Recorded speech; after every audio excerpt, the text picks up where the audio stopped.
Chapter 1. The Little Prince. Once upon a time a prince was born. He was the most beautiful baby ever. His eyes looked curious, even though he was just a newborn. His nose was small but nice, and his skin was a healthy color. He was round and fat, with straight arms and legs. The king and queen of No Man's Land were very happy. They had waited 10 years for this baby. The king had a brother who was not very happy. This brother would have become king if the baby had not been born. But the king was kind to his brother. He gave him a big dukedom. The brother tried to be happy too. The prince's christening was a big event. In their country, the prince had 24 godfathers and godmothers. Each one gave him a name and promised to help him. When he grew up, the prince would choose his favorite name and godparent. Everyone was excited. Rich people gave money to make the poor people happy. There were dinners for working men, tea parties for their wives, and milk and buns for the children. The palace was very busy with preparations. The queen stayed in her room, even though the prince was 6 weeks old. She was pale and quiet, but nobody thought she was sick. Everyone was focused on the baby. On the christening day, the palace was full of people in fancy clothes. Even the kitchen maid wore a new pink dress. Everyone thought they looked lovely. At 6 in the morning, everyone was dressed. The prince wore a magnificent robe. He did not like it and cried a lot. The queen admired her baby. She kissed him and wished for a nice christening. Then she lay back in bed. She was always calm and never complained. Her name was Dolores. The christening ceremony was grand. Important people from other countries came. The godparents gave their names to the prince. Then 6 heralds shouted the names. Afterward, the names were written in the state records. After the ceremony, the baby prince was almost smothered by his robes. Few knew, but he had down some stairs.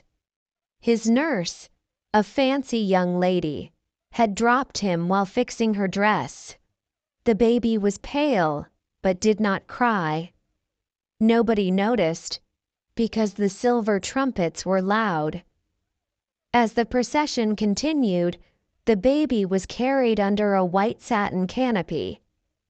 It was a beautiful sight. 2 little girls in white dresses whispered that the prince needed a fairy godmother. Suddenly, a small old woman in gray appeared. She said she was the prince's godmother. The nurse was angry and said the baby was the prince, not just a baby. The old woman insisted she must kiss the baby. She did, and nobody could stop her. She said the baby should be called Prince Dolor, after his mother Dolores. Everyone was shocked. The queen's name was only used after death. The gold stick in waiting tried to hit the old woman, but she disappeared. Then the palace bell tolled. The queen was dead. In the middle of the night, the prince's nurse saw something in the doorway. It was the old woman with gray eyes.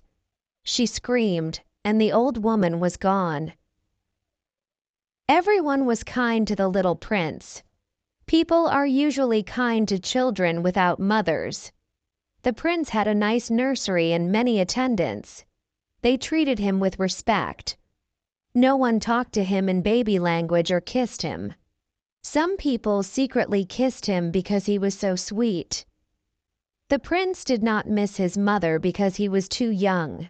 But after she died, things went wrong. He became sickly and pale. His legs stopped growing. They withered and shrank. He could not stand or walk. People started talking about it. A prince who cannot stand is a big problem. It was sad for the prince too, but people did not think of that. When he grew older, he looked healthy and bright, but his legs were still weak. People spoke about him in whispers. They knew something was wrong with the prince. The king, his father, did not know. The king was busy with the kingdom and did not spend much time with his son. He missed the queen. After she died, he stayed in her rooms. He looked at the beautiful mountains from her window, hoping she would come back. The king decided to call the prince Dolor, after his mother, Dolores. Every week, the prince visited the king. One day the king noticed something was wrong. The prince was playing, dragging himself with his arms. The king asked the nurse about his age. She said, 2 years, 3 months, and 5 days. The king sighed and asked the crown prince if something was wrong. The crown prince said it was just a slight problem with the spine and would improve. The king was sad. He held out his arms to the prince. The prince wriggled on the floor to reach him. The king was upset and ordered all the doctors to come. The doctors gave different opinions. They said the prince must have been hurt as a baby, but nobody remembered. The country nurse finally said the baby had fallen on the day of the christening. The other nurses scolded her. The nurse was sent away to the beautiful mountains. The king did not interfere much after learning his son could not walk. He avoided painful things. The crown prince suggested leaving the prince to nature. Nature helped. The prince's body was strong, and his face was sweet, like his mother's. The king sometimes watched the prince with sadness.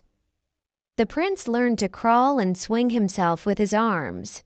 He was active in his own way.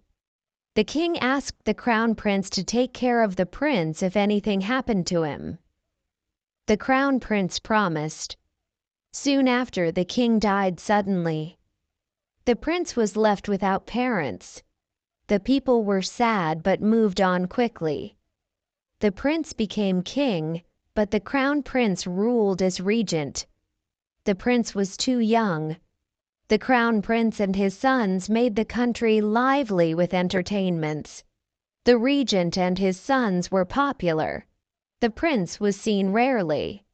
He played in the palace garden, carried by a footman or left on the grass. He had a bright, intelligent face and thoughtful eyes. People loved him. The regent felt uncomfortable. The regent suggested sending the prince to the beautiful mountains for his health. The council agreed. The prince left with a guard of soldiers. But soon news came that the prince had died on the way.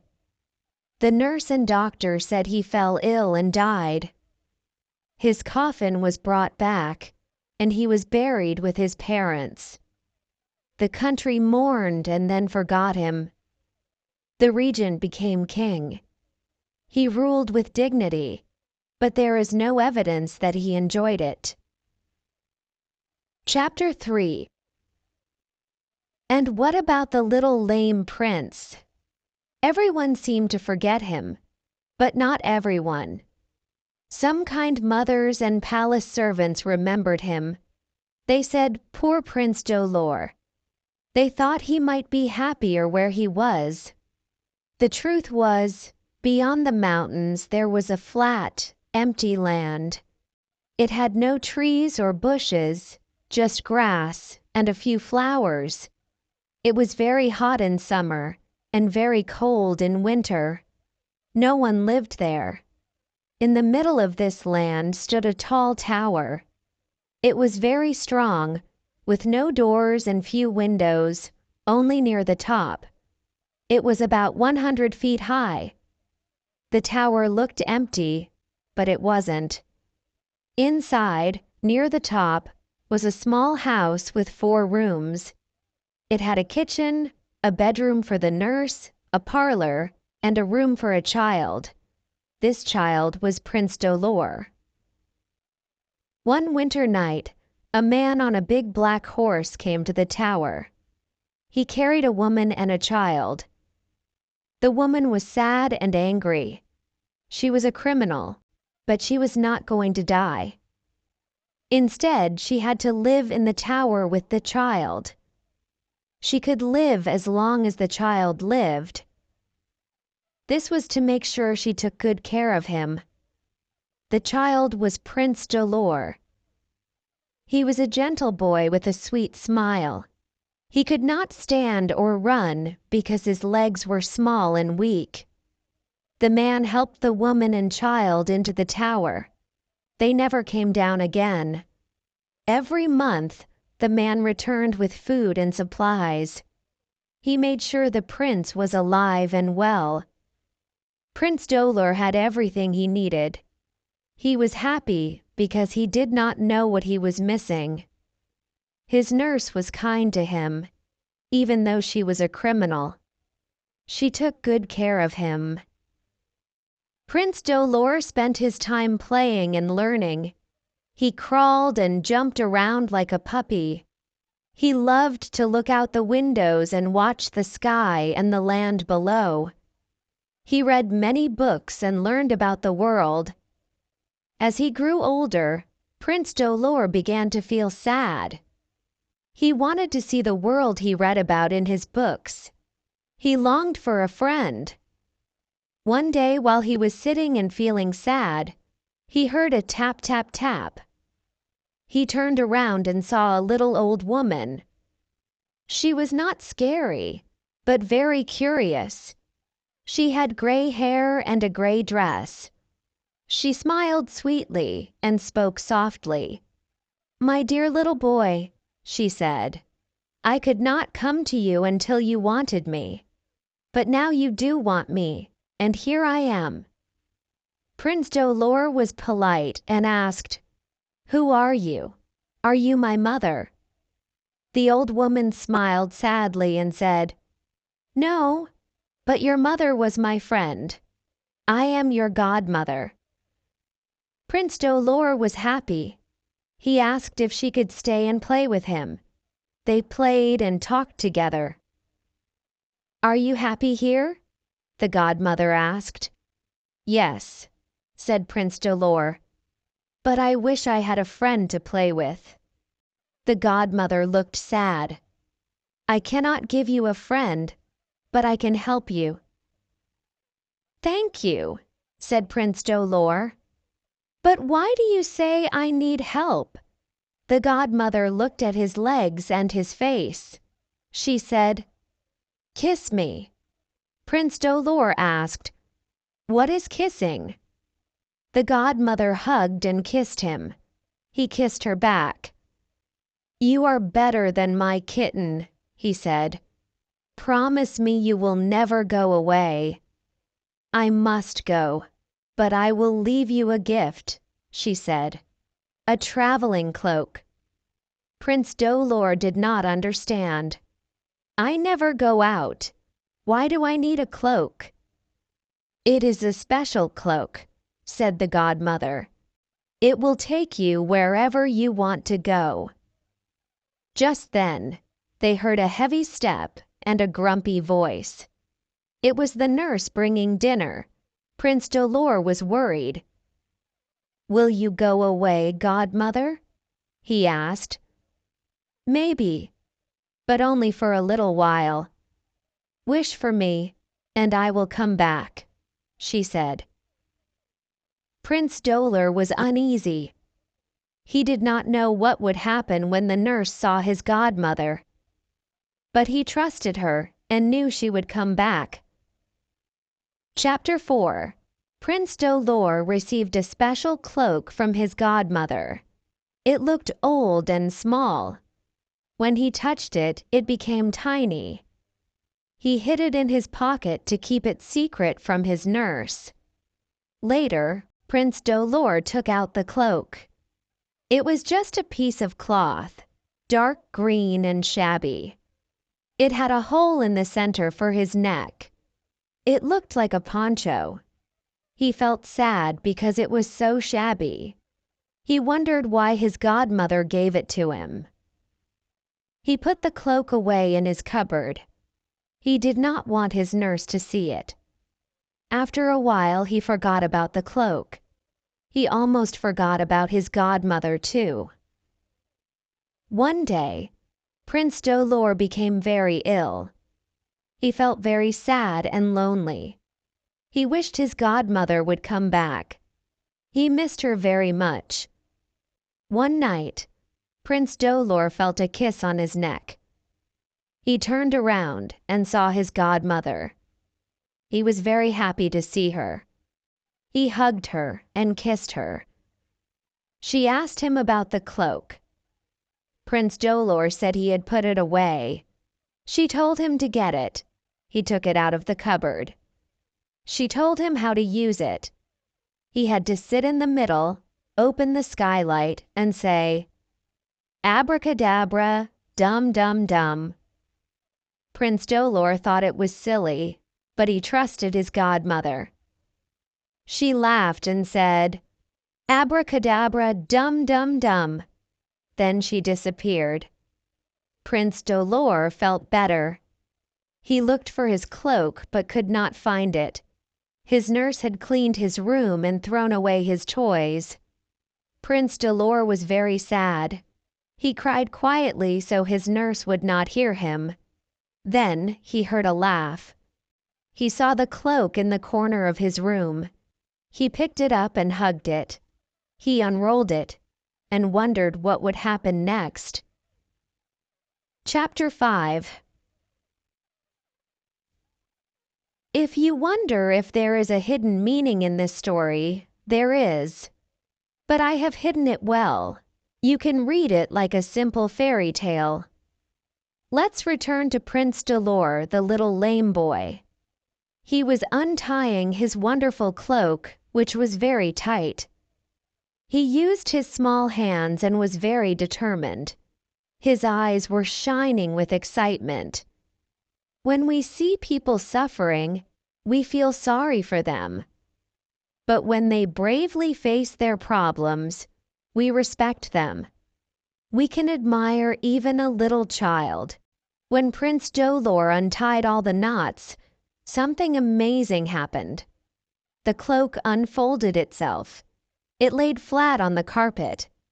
Then it grew larger and became like a boat. The prince watched it with some worry. But he was brave. He knew his godmother would never give him anything harmful. So, he jumped into the middle of the cloak. At first, nothing happened. Then he remembered the magic words. He said, "Abracadabra, dum dum dum." And then the cloak started to rise. It went higher and higher, almost touching the skylight. Prince Dolor was a little scared. He remembered his godmother's command. "Open the skylight." He opened the skylight, and the cloak sailed out into the fresh air. Prince Dolor felt a wonderful sensation. He saw the sky and the earth below. He felt free and happy. There was nothing but earth and sky. No houses, trees, rivers, or mountains. But to him, it was beautiful. The sky was blue, and the evening breeze was sweet. He saw a few stars and a small moon. But soon the breeze became cold. Prince Dolor started to shiver. He wanted to go home but forgot the magic words. The cloak kept flying faster and faster. He felt scared and called out to his godmother for help. The right words came to his mind. "Abracadabra, tum tum tea." The cloak turned and started flying back to the tower. He reached the skylight and slipped in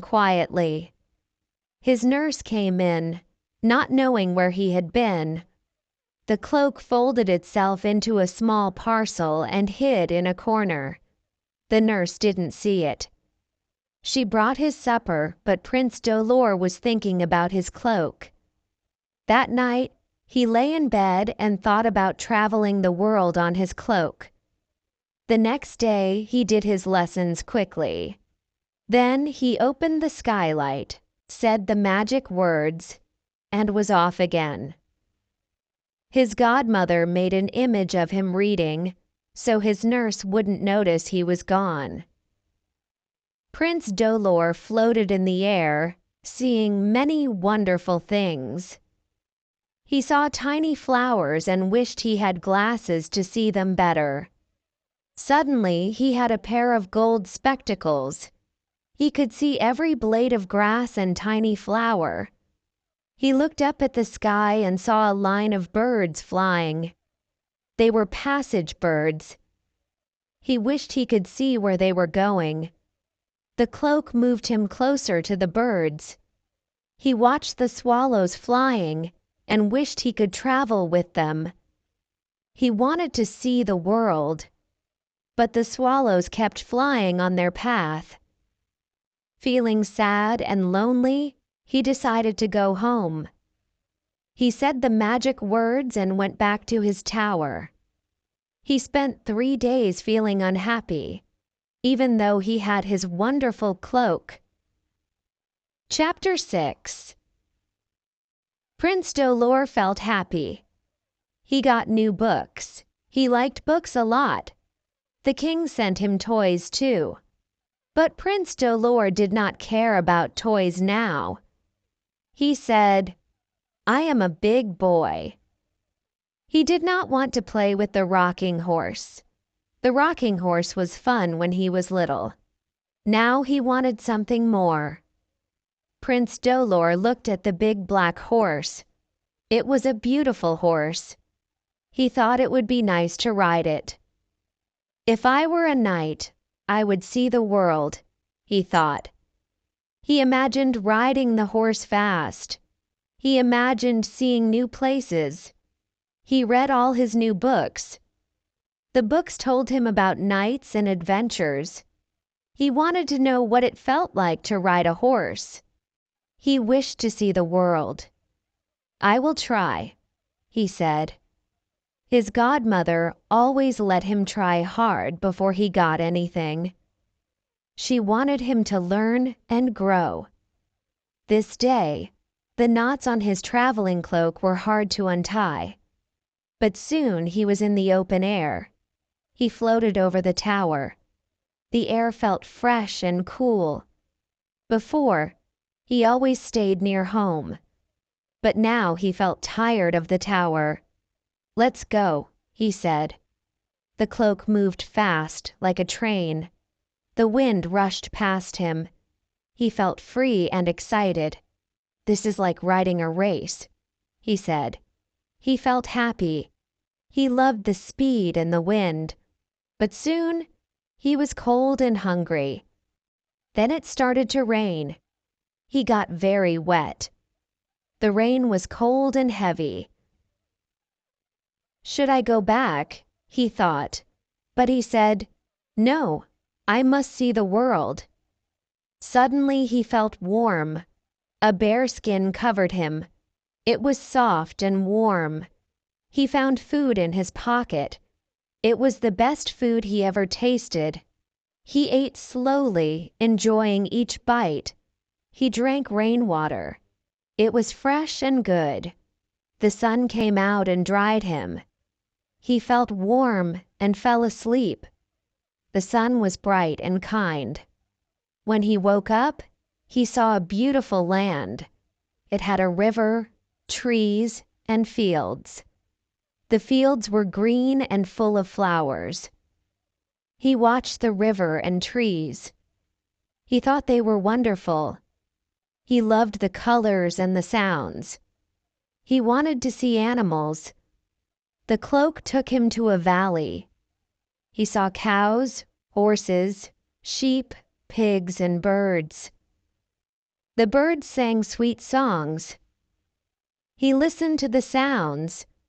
He was very happy. The animals were peaceful and friendly. He wanted to see a boy like him. He asked his godmother. The cloak took him to a shepherd boy. The boy was strong and happy. Prince Dolor wanted to play with him, but the cloak did not go down. The boy did not see him. He ran and played with his dog. The dog was lively and fun. Prince Dolor watched him. He felt sad and lonely. He wished he could join the boy, but he knew he could not. He was different. But he still felt happy to see the boy play. It made him smile. Chapter 7. Prince Dolor thought about kings. He did not know much about kings. He was once a king himself. His nurse was not allowed to tell him anything. She kept secrets about his past. Sometimes Prince Dolor thought about his parents. Were they like other parents?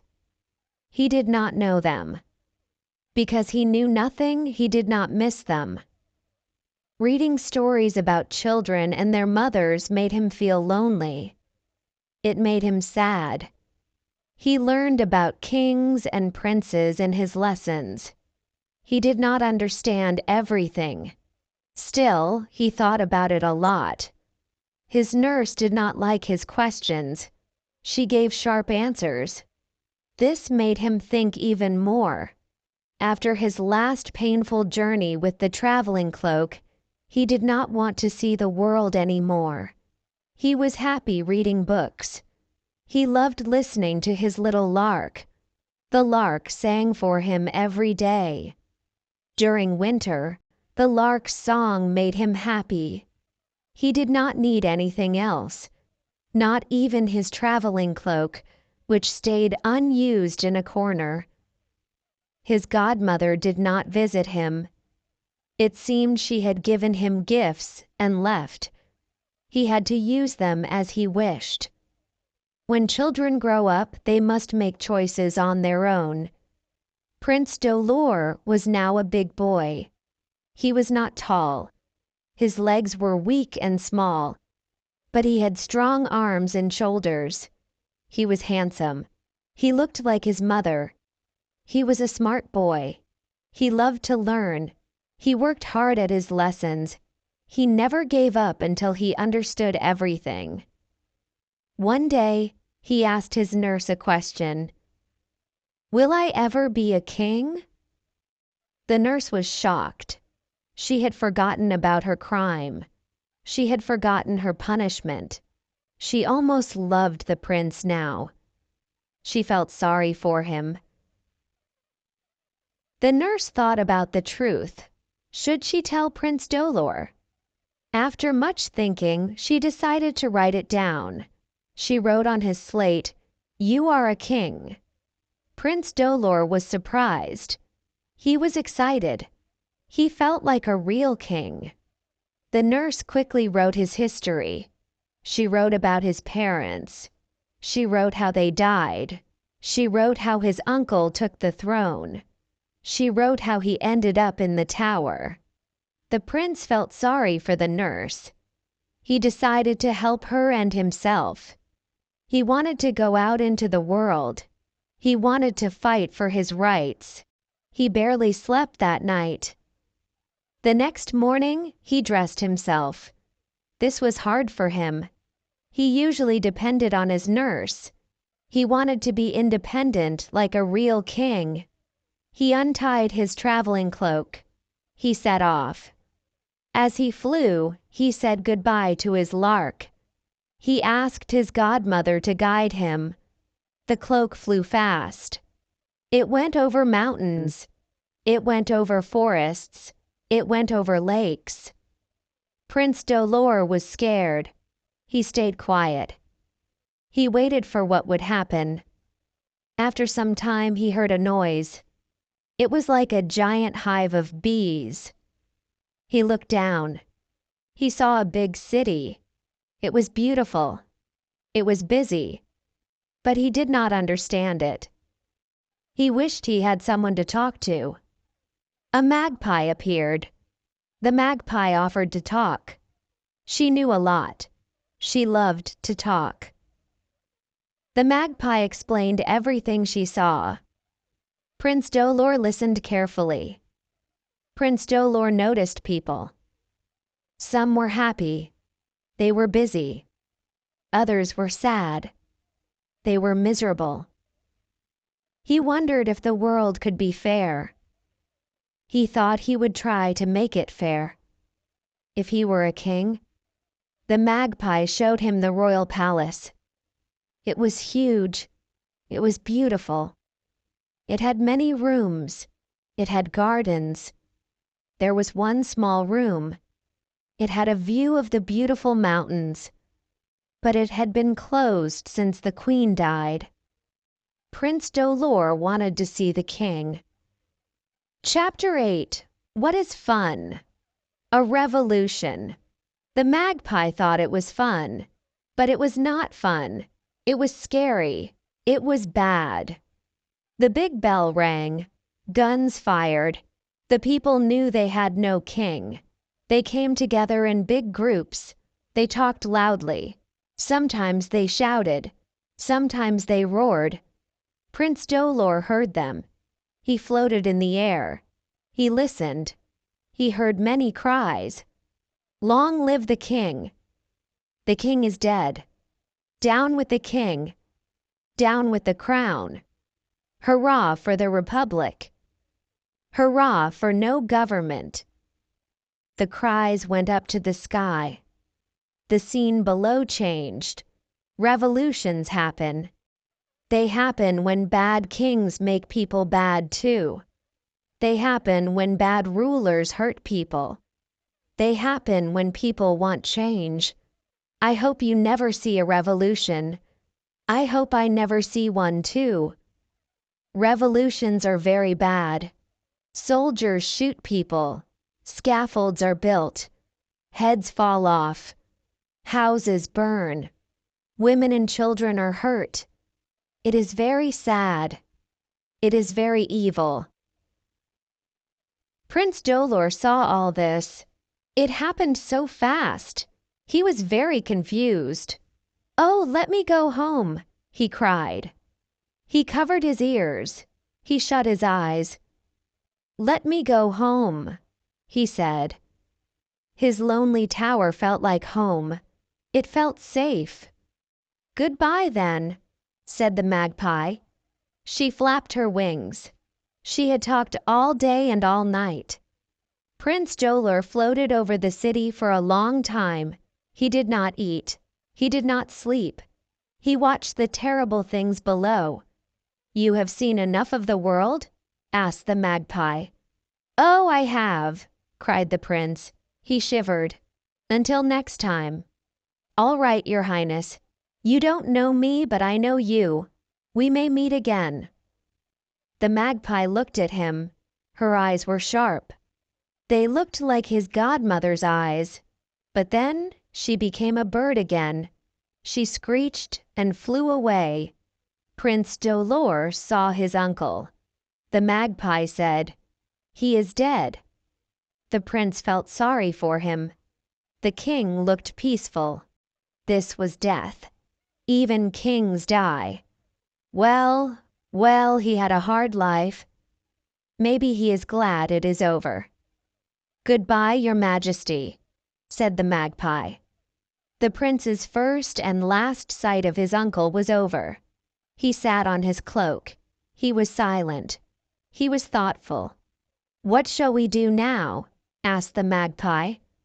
"There is nothing more to do with him, except a big funeral. I will go and see it. All the world will see it. He was important when he was alive. He should be important now he is dead. Just once more. He is better dead than alive. If we get someone in his place, there will be noise in the city. Let's float up and see it, at a safe distance. It will be fun." Chapter 9. When Prince Dolor woke up, he was alone. His nurse was gone. Usually she would wake him up and tidy the room, but today the room was dusty and nobody was there to tell him to get up. He liked to stay in bed and think. He thought about how two little men stayed in bed until the clock struck 10. Now it was 10 o'clock, and still no nurse. At first he was glad to be alone because he felt tired, but when he realized he had slept in his clothes, he felt uncomfortable and a little scared. He called for his nurse, but nobody answered. He started to cry, but then he decided that crying was for babies. He got out of bed and crawled on his knees to each room. All the rooms were empty. Everything was neat, and the food was ready. But there was nobody else in the tower. Prince Dolor felt very lonely. He had never been completely alone before. He sat on the floor and thought about what to do. He felt like giving up. But then he remembered a saying his nurse had taught him. For every evil under the sun, there is a remedy, or there's none. If there is one, try to find it. If there isn't, never mind it. He wondered if there was a remedy for his situation. He looked out the window and saw the marks of a horse's feet. The deaf-mute had come and taken his nurse away. He felt sad and angry, but he decided to be brave and try to help himself. He tried to dress himself and do all the chores. He even swept the hearth and put on more coals. He remembered his godmother's words that princes should not mind doing anything. He thought of his godmother. He missed her, but decided to help himself. He felt like he had grown up a lot in the past few days. For 5 days, Prince Dolor lived alone in the tower. He did everything for himself and enjoyed it until bedtime. Then he felt lonely. On the 6th day, he ran out of food. He couldn't get out of the tower. He thought he would die, but he tried to be brave. He gathered his favorite things around him and waited. He wished he could have done something important before he died. Then he heard a trumpet. It was loud and bold. He remembered many things and felt strong. The deaf-mute had taken the nurse away to tell the people about Prince Dolor. They told everyone that he was alive and should be the king. The people wanted a new king, and they chose Prince Dolor. A group of lords, gentlemen, and soldiers came to the tower to get him. They found him pale but brave. They knelt before him and offered him the crown. Prince Dolor agreed to be the king. He felt a glow and dignity that made him look like a king. He remembered that he was only a little boy, but the lords told him he was 15 years old. He thought about his birthday and how he was a king now. He felt sad to leave his old life but was ready for the new one. He wished to see his godmother one more time. As he lay down, the sun shone, and his godmother appeared. She looked beautiful. Prince Dolor was happy to see her. He hugged her and asked her to stay with him. She promised never to forsake him. She told him to open a special room in the palace where they could talk about his mother. Then the trumpets and shouts grew louder. The godmother disappeared, and the prince was left alone. Prince Dolor left the tower as the king of no man's land.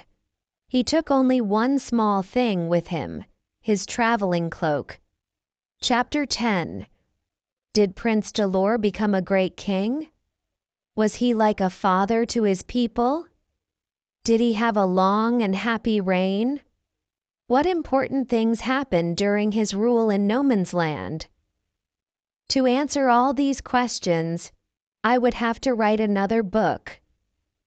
And I'm tired, children, tired. As grown-up people sometimes are, though not always with play. Besides, I have a small person belonging to me who loves to listen to the story but grumbles much at the writing of it. She has been running around the house clapping her hands with joy when I told her it was nearly finished. But that is neither here nor there. I have told you the story of Prince Dolor, but I do not know the full history of No Man's Land. If anybody knows it, perhaps they will write it down in another book. But my story is done. However, I am sure that Prince Dolor made an excellent king. Nobody does anything less well, not even the simplest daily task, for having such a godmother as the little old woman in gray. Nor is anyone less good or capable of work and enjoyment in later life, for having been a little unhappy in youth, as the prince had been. I cannot say he was always happy. Who is? Or that he had no cares. Everyone has some cares. But when people bothered him with state etiquette, state squabbles and the like, he would go to that upper room looking out on the beautiful mountains. There, laying his head on his godmother's shoulder, he would become calm and at peace. She helped him with any difficulties that came up. She was very wise. When the people of No Man's Land complained and said, "Unhappy is the nation whose king is a child," she would tell him, "You are a child. Accept it. Be humble. Be teachable. Learn from others until you gain your own wisdom." He did so. He learned to take advice before giving it and to obey before he could command rightly. He gathered all the good and wise people of his kingdom and asked for their opinions on all affairs until he could form his own. He did this sooner than anyone would have guessed if they didn't know about his godmother and his traveling cloak. Two secret blessings that many guessed at, but nobody fully understood. They didn't understand why he loved the little upper room, except that it had been his mother's room. People remembered now that she had sat for hours watching the beautiful mountains from that window. He used his traveling cloak, but not often. As he grew older, the work of ruling the kingdom prevented him from using it frequently. When he did use it, it was more to see or investigate something for the good of the country, rather than for his own pleasure. He prized his godmother's gift as dearly as ever. It comforted him in all his troubles and enhanced all his joys. It made him almost forget his lameness, which was never cured. The cruel things that had been feared for him did not happen. His misfortune was not so bad after all. It proved to be much less inconvenient, even to himself, than had been feared. A council of surgeons and mechanicians invented a wonderful pair of crutches for him. With their help, he managed to walk independently, though not easily or gracefully. His people loved him so much that they never heard the sound of his crutches on the palace floors without a leap of the heart. They knew that good was coming to them whenever he approached. Though he never walked in processions or reviewed his troops on a magnificent horse, he managed all the duties and many of the pleasures of his rank. When he held his levees, not standing but seated on a throne that hid his infirmity, the people thronged to greet him. When he drove through the city streets, shouts followed him wherever he went, and every face brightened as he passed. His own face was perhaps the brightest of all. First, because he accepted his affliction patiently. Second, because he was brave and tried to forget himself, living for other people. His subjects loved him so well that hundreds of them might have been ready to die for their poor lame king. He never married. When his people asked him to choose a queen, he replied that his country was his bride, and he desired no other. But perhaps the real reason was that he feared change. No wife in the world would have been as perfect, lovable, and tender to him in all his weaknesses as his beautiful old godmother. His 24 other godparents, or as many of them as were still alive, gathered around him as soon as he became king. He was very polite to them all, but did not adopt any of the names they had given him. He kept the name he had always known, though it had now almost lost its meaning, for King Dolor was one of the happiest and cheerfulest men alive. He did many things that surprised his subjects. First, he pardoned the woman who had been his nurse and stopped the punishment of death in no man's land. All capital criminals were sent to perpetual imprisonment in Hopeless Tower and the plain around it, where they could do no harm and might do a little good, as the woman had done. He also brought back his uncle's family, who had fled in fear to another country, and restored them to their honors. By and by, he chose the eldest son of his eldest cousin, who had died a year ago, and had him educated in the royal palace as the heir to the throne. This young prince was quiet and unobtrusive, so everyone wondered why the king chose him. But as he grew into a fine young man, good and brave, they agreed that the king judged wisely. One cannot make oneself, but one can sometimes help in making somebody else, the king said one day, watching the young prince affectionately. He was the best runner, highest leaper, and keenest sportsman in the country. It is well. He said this to a good old woman, his first nurse, whom he had found in her cottage among the beautiful mountains. He sent for her to visit him once a year and treated her with great honor until she died. He was equally kind, though less tender, to his other nurse. After receiving her pardon, she returned to her native town and became a great lady. I hope she was a good one. But as she was so grand now, any little faults she had did not show. King Dolor's reign was long and prosperous. Whether he was happy is a question no human being can decide. But I think he was, because he made everyone around him happy. Also, because he was his godmother's godson, he could visit her in that quiet little room with a view of the beautiful mountains whenever he liked. They were always there, unchanged, though the city lay so low. And I think he would have sooner lost his crown than lost sight of the beautiful mountains. In time, when the young prince was grown into a capable young man, the king did something extraordinary.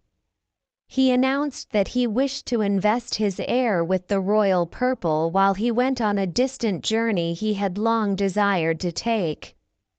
Everyone marveled, but nobody opposed him. The nation admired the young regent, and perhaps looked forward to the change. On the day of the ceremony, the people gathered in the great square to see the young prince take on his new duties. He was a fine young man, tall and straight with a handsome face. Some thought he was handsomer than the king, but others thought differently. However, as the king sat on his throne with gray hair and a few wrinkles, there was something about his face that made the people regard him with a mix of tenderness and awe. He lifted his thin, slender hand, and the crowd fell silent. He spoke simply and clearly, like the first song of a bird in the morning. "My people, I am tired. I want to rest. I have had a long reign and done much work, as much as I could. Many might have done it better, but none with a better will. Now I leave it to others. I am tired, very tired. Let me go home." There was a murmur from the crowd, then silence again. "I am not worried about you, my people. You are prosperous and at peace. I leave you in good hands. The Prince Regent will be a better king for you than I." "No, no, no," shouted the crowd, but he seemed not to hear them. "Yes, yes," he said firmly. "It is time for me to go. Remember me sometimes, for I have loved you well, and I am going on a long journey, and I do not think I will come back." He took out a small bundle from his pocket, tied with many knots that untied themselves in an instant. With a joyful look he muttered a few words. Then, suddenly, the king was floating in the air on something safe and pleasant. After him sprang a little lark, singing louder and clearer as it vanished into the blue sky. The people stood, shading their eyes and straining their ears until the vision disappeared into the clouds over the beautiful mountains. King Dolor was never seen or heard of again in his country. But the good he had done lasted for years. He was missed and deeply mourned, but they knew he was on a happy journey. Where he went, or who went with him, no one can say. But I believe his godmother took him to the beautiful mountains on his traveling cloak. What he did there, or where he is now, who can tell? I cannot. But I am sure that, wherever he is perfectly happy. And so, when I think of him, am I?